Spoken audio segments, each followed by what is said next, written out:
back for more Let's Play Trauma Center Second Opinion. In the last episode, we did chapter 1-5, and this Singing the Blues. In this episode, we're going to do 1-6, A Real Doctor. So let's go ahead and get this one started.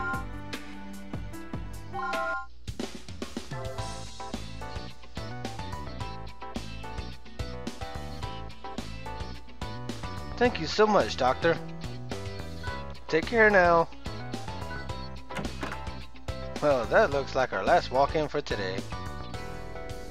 Angie, let's start our pre-op at around 1 o'clock, okay? Don't you think we should have examined him more carefully? There were signs of cyanosis, which could indicate asthma. If that's the case, he needs to see his physician right away. Really? I didn't think it looked like anything serious. You need to start acting like a real doctor, Mr. Styles. You're overreacting. I'm sure he'll be fine. Sean West, 71.3 inches, 163.4 pounds. Multiple tumors confirmed in the small intestine, resulting in several other inflammations. Immediate removal is required.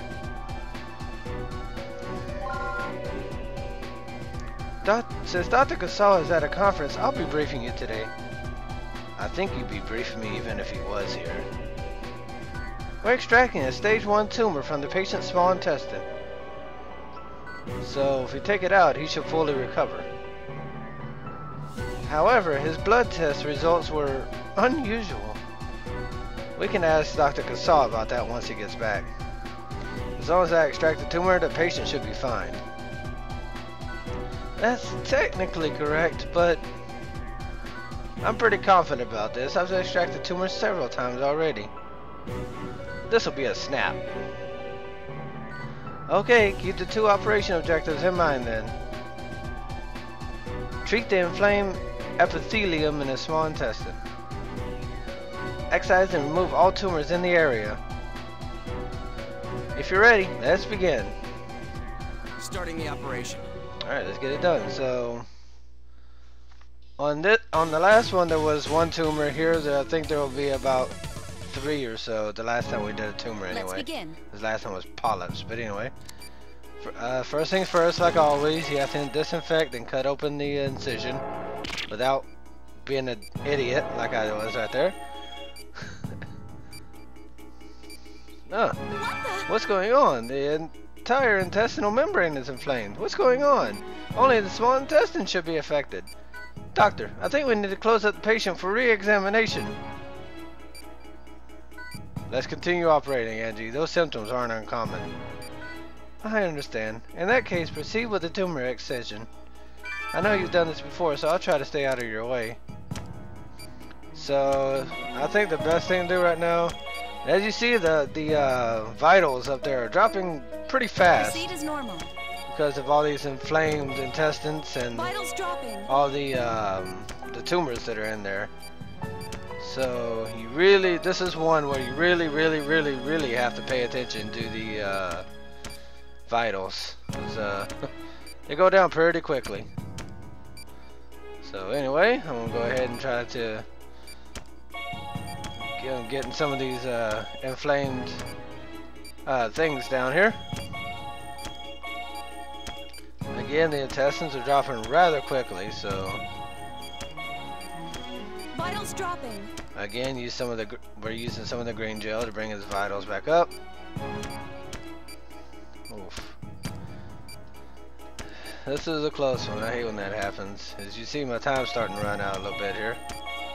Only got about a little less than 3 1/4 minutes left. Alright, so we treated all the inflammations there. So there's 1 there, and 1 there, and 1 there. So go ahead and cut them open, and then drain them out.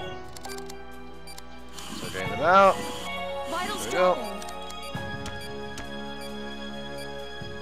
Dr. Styles? And I took too long, so now they're all filled up. So you gotta really be careful to make sure that doesn't happen. So, and using the laser isn't going to help any. So Proceed do as it. normal. That one went away, so I'm going ahead and extracting these tumors here. Using antibiotic gel to fix those. So go ahead and put this vial back up. And then we can go ahead and drain this last tumor here. Alright, so let's go ahead and get that. And there we go with that. Alright, so we gotta find another tumor here, I think. No, we're searching to see if there are any more. Oh, there's one right there that I forgot about.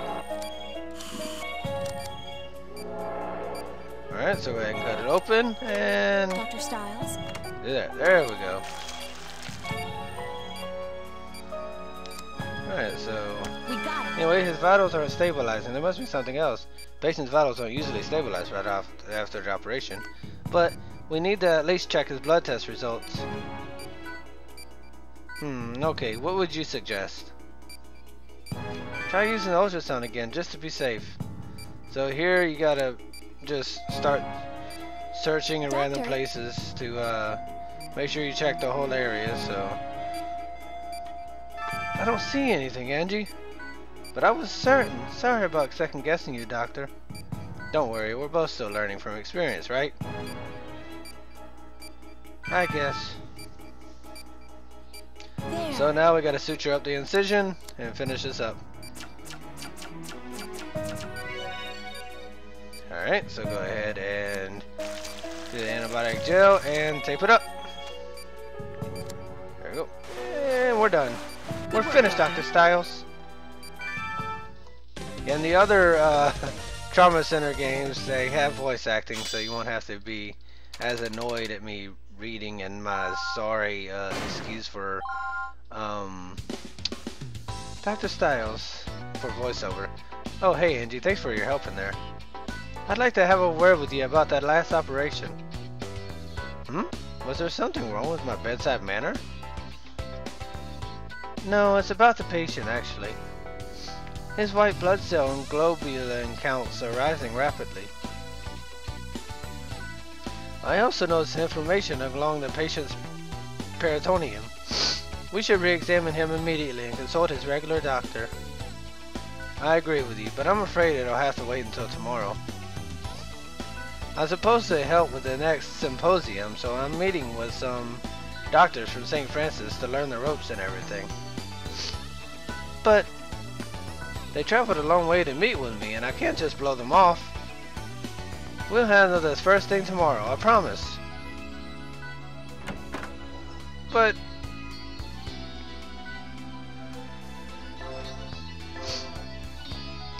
now we're on the city walk. Too bad I have to work tomorrow. I would have liked to talk a bit longer. At least now I'm ready for that symposium thing. Oh, my cell phone. Derek, where are you? The patient is in critical condition. Get back here right now. What? Taxi. Take me to Hope Hospital and step on it.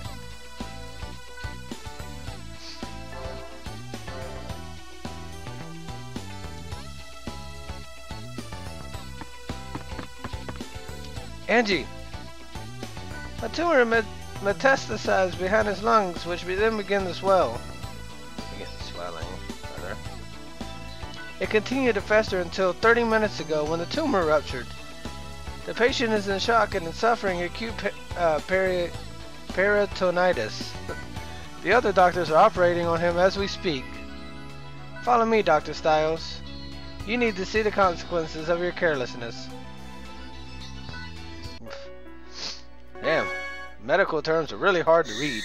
Anyway, we're going to continue with 1-7 Downpour. So let's go ahead and get it started right away.